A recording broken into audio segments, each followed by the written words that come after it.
लोजपा के माननीय राष्ट्रीय अध्यक्ष श्री चिराग पासवान जी की आवे और हम लोगों को संबोधित करें। माननीय चिराग पासवान जिंदाबाद। इस सम्मानित मंच पर भारतीय जनता पार्टी, जनता दल यूनाइटेड, लोक जनशक्ति पार्टी, रामविलास हिंदुस्तानी अवाम मोर्चा, राष्ट्रीय लोक मोर्चा के तमाम वरिष्ठ पदाधिकारी साथी मौजूद यहाँ पर, गठबंधन के हमारे तमाम मजबूत कार्यकर्ता साथी, प्रेस मीडिया के हमारे तमाम पत्रकार साथी, आदरणीय बुजुर्गों, माताओं, बहनों, मेरे तमाम नौजवान मीडिया साथियों, सबसे पहले चिराग पासवान का प्रणाम। साथियों, आज एक खास जानकारी आप लोगों के साथ साझा करने आए हैं। आप सब लोग जानते हैं कि देश भर में 5 चरण का मतदान हो चुका है। छठे चरण का मतदान अब से कुछ ही घंटों के बाद उसका प्रचार प्रसार भी कम जाएगा। पर ये जो 5 चरण का मतदान हुआ है, इन 5 चरण के मतदान में एक बात तय है, एक बात स्पष्ट है कि हमारे मौजूदा प्रधानमंत्री आदरणीय नरेंद्र मोदी जी 4 जून के बाद तीसरी बार देश के प्रधानमंत्री बनने जा रहे हैं। इसमें कहीं कोई संदेह नहीं, बल्कि 5 चरण के मतदान में हम लोग बहुमत के आंकड़े को बहुत पार कर चुके हैं। प्रेस मीडिया के साथी यहाँ पर मौजूद है, इन लोगों को भी जानकारी होगा कि इन 5 चरण के मतदान में 350 से ज्यादा सीटें एनडीए गठबंधन जीतने जा रहा है। छठे और 7वें चरण के मतदान में जो प्रधानमंत्री जी ने हम लोग को लक्ष्य दिया है, वो 400 का आंकड़ा भी हम लोग पार कर जाएंगे, इसमें भी कहीं कोई संदेह नहीं। ऐसे में साथियों, हम लोगों की जिम्मेदारी बढ़ जाती है। जब ये बात तय है कि बनना प्रधानमंत्री नरेंद्र मोदी जी को ही तीसरी बार देश का प्रधानमंत्री बनना है, तो ऐसे जो हम लोगों का प्रतिनिधित्व करे, जो हम लोगों का सांसद हो, वो ऐसा व्यक्ति होना चाहिए जो प्रधानमंत्री जी के बगल में बैठकर आप लोगों की समस्या का समाधान कर सके, आप लोगों के विकास के कार्यों को गति दे सके। ऐसे में एनडीए की हमारी प्रत्याशी आदरणीय विजय लक्ष्मी कुशवाहा जी ने हर वो क्षमता, हर वो सामर्थ्य जिसका मजबूती से एनडीए गठबंधन का एक घटक दल यहाँ पर समर्थन मजबूती से कर रहा है। इसीलिए आज ये आग्रह करने आप लोगों के बीच आए। जरूरी है देश में तीसरी बार मौजूदा प्रधानमंत्री नरेंद्र मोदी जी का प्रधानमंत्री बना। यही प्रधानमंत्री जिनमें क्षमता है देश की अर्थव्यवस्था को मजबूत करने की, देश में विकास के कार्यों को गति देने की। सोचिए, दिल्ली में बैठे एक प्रधानमंत्री ने गांव में बैठी एक महिला के सम्मान की चिंता कर उनके लिए शौचालय बनाने का काम कर, उज्ज्वला देकर जो चूल्हे चौके से उनके स्वास्थ्य को हानि होती थी, घर घर गैस कनेक्शन पहुंचाने का काम किया। आज देश की ही नहीं, दुनिया की सबसे बड़ी गरीब कल्याण की योजना, जिसका श्रेय मैं मेरे नेता, मेरे पिता आदरणीय रामविलास पासवान जी को भी देता हूं कि आज उनकी वजह से देश भर में 81 करोड़ लोगों को मुफ्त में राशन दिया जा रहा है। ये देश हमारे प्रधानमंत्री जी के, जहाँ एक तरफ प्रधानमंत्री जी ने हम लोग के विकास की चिंता की, सरहद से सीमाओं को सुरक्षित रखा, अंतरिक्ष के माध्यम से देश को आगे बढ़ाने का काम किया, हम लोगों की आस्था को भी सम्मान देने का काम किया। सोचिए, 500 साल तक जैसे हम लोग टेंट के नीचे है ना, ऐसे ही 500 साल से राम लल्ला धूप गर्मी धूल मिट्टी में टेंट के नीचे विराजमान थे। पहली बार देश में एक ऐसे प्रधानमंत्री आए जिन्होंने अयोध्या में का निर्माण कर भगवान श्री राम की प्राण प्रतिष्ठा करवाने हम लोगों का प्रतिनिधित्व करे। जो हम लोगों का सांसद हो वो ऐसा व्यक्ति होना चाहिए जो प्रधानमंत्री जी के बगल में बैठकर आप लोगों की समस्या का समाधान कर सके, आप लोगों के विकास के कार्यों को गति दे सके। ऐसे में एनडीए की हमारी प्रत्याशी आदरणीय विजय लक्ष्मी कुशवाहा जी ने हर वो क्षमता, हर वो सामर्थ्य जिसका मजबूती से एनडीए गठबंधन का एक घटक दल यहाँ पर समर्थन मजबूती से कर रहा है। इसीलिए आज ये आग्रह करने आप लोगों के बीच आए।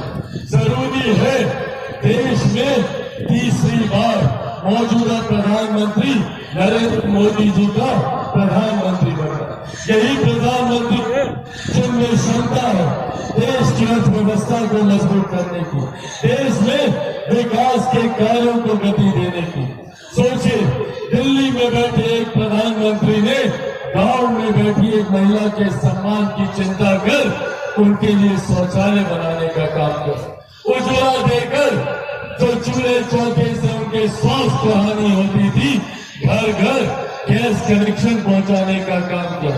आज देश की ही नहीं दुनिया की सबसे बड़ी गरीब कल्याण की योजना जिसका श्रेय मैं मेरे नेता, मेरे पिता आदरणीय रामविलास पासवान जी को भी देता हूं कि आज उनकी वजह से देश भर में 81 करोड़ लोगों को मुफ्त में राशन दिया जा रहा है। ये देश हमारे प्रधानमंत्री जी की, जो एक प्रधानमंत्री जी ने हम लोग के विकास की चिंता की, सरहद से सीमाओं को सुरक्षित रखा, अंतरिक्ष के माध्यम से देश को आगे बढ़ाने का काम किया, हम लोगों की आस्था को भी सम्मान देने का काम किया। सोचिए 500 साल तक जैसे हम लोग टेंट के नीचे है ना, ऐसे ही 500 साल से रामलला धूप गर्मी धूल मिट्टी में टेंट के नीचे विराजमान थे। पहली बार देश में एक ऐसे प्रधानमंत्री आए जिन्होंने अयोध्या में भव्य राम मंदिर का निर्माण कर भगवान श्री राम की प्राण प्रतिष्ठा करवाने का कार्य किया। ऐसे में एक तरफ हम लोगों का गठबंधन है जो विकास का ध्यान रखता है, महिलाओं का सम्मान करता है, बुजुर्गों के अधिकारों की बात करता है। इससे पहले जब घर पे कोई बीमारी आती थी तो हम लोगों को अपनी जमीन गिरवी, महिलाओं को अपने जेवर बेचने पड़ते थे।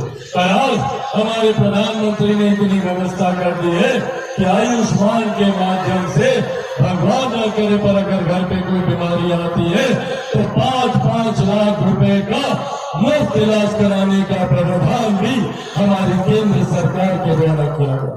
एक तरफ हमारी सरकार जो विकास के कार्यों को गति देती, हमारे प्रधानमंत्री जिन्होंने 2047 तक देश को विकसित देश बनाने का लक्ष्य रखा, मतलब 2047 तक हर राज्य विकसित होगा, बिहार जैसा राज्य विकसित होगा। हम लोग का हर एक जिला, हर एक प्रखंड, हर एक पंचायत, हर एक गांव को विकसित बनाने के लक्ष्य के साथ हमारे प्रधानमंत्री कार्य कर रहे। तो वही दूसरी तरफ विपक्षी दलों का गठबंधन है जिसमें कांग्रेस, राजद, वाम दल, तमाम घटक दल एक साथ गठबंधन बनाकर आप लोगों के बीच झूठ फैलाने का काम कर रहे हैं। कौन है ये लोग? ये वही लोग हैं जो 90 के दशक में लाठी में तेल पिलाकर हम लोगों के ऊपर अत्याचार करने का काम करते थे। ये वही लोग हैं जो नौकरी के बदले हम लोगों की जमीन छीनने का काम करते थे। आज भी इन लोगों ने विधिवत तरीके से योजना तैयार की है कि कैसे ये लोग हम लोग की जमीन छीने। ये लोग एक कानून बनाने वाले हैं, कांग्रेस राजद के लोग एक कानून बनाने वाले हैं, विरासत पर कर, इनहेरिटेंस टैक्स, जिसके तहत आप लोगों की जितनी जमीन जायदाद है, जितना भी गरीब किसान के पास जमीन होगा या गरीब मजदूर के पास संपत्ति होगा या चाची आप लोगों के पास जो भी गहना जेवर होगा ना, उसका 55% हिस्सा ये लोग छीन कर ले जाएंगे। ये कांग्रेस राजद वाला आप लोगों की संपत्ति का 55% हिस्सा छीनने को लेकर कानून तैयार कर रहा है। और ये बात आप लोगों के सामने ना आए तो झूठ बोला जाता है। कहा जाता है कि संविधान खतरे में है, कहा जाता है आरक्षण समाप्त हो जाएगा, डर फैलाया जाता है कि लोकतंत्र की हत्या कर दी जाएगी। ये लोग बात करेंगे लोकतंत्र की। ये कांग्रेस और इनके सहयोगी दल जिन लोगों ने सन 75 में आपातकाल लगाकर सही मायनों में लोकतंत्र की हत्या करने का काम किया, आज ये लोग लोकतंत्र के संरक्षक बने हुए। साथियों, आज आप लोगों के सामने मैं मेरे नेता, मेरे पिता आदरणीय रामविलास पासवान जी के संघर्षों की कसम खाकर आप लोगों से वादा करके जाता हूं कि जब तक चिराग पासवान जिंदा है, ना संविधान को कोई खतरा है, ना आरक्षण को कोई खतरा है। पर हाँ, खतरा है तो इन महागठबंधन के लोगों से। यहाँ पर बताइए कितने लोगों को प्रति माह 5-5 किलो अनाज मिल रहा है? हाथ उठाकर बताइएगा। अनाज मिल रहा है? मिल रहा है सब लोगों को? मिल रहा है अनाज? बंद हो जाएगा ये सब। अगर ये कांग्रेस राजद का लोग आएगा ना, ये महागठबंधन का लोग अगर जीत गया तो ये सब जितना अनाज मिल रहा है, अनाज मिलना बंद हो जाएगा। आयुष्मान का 5-5 लाख रुपए मिलना बंद हो जाएगा। किसान सम्मान निधि मिलना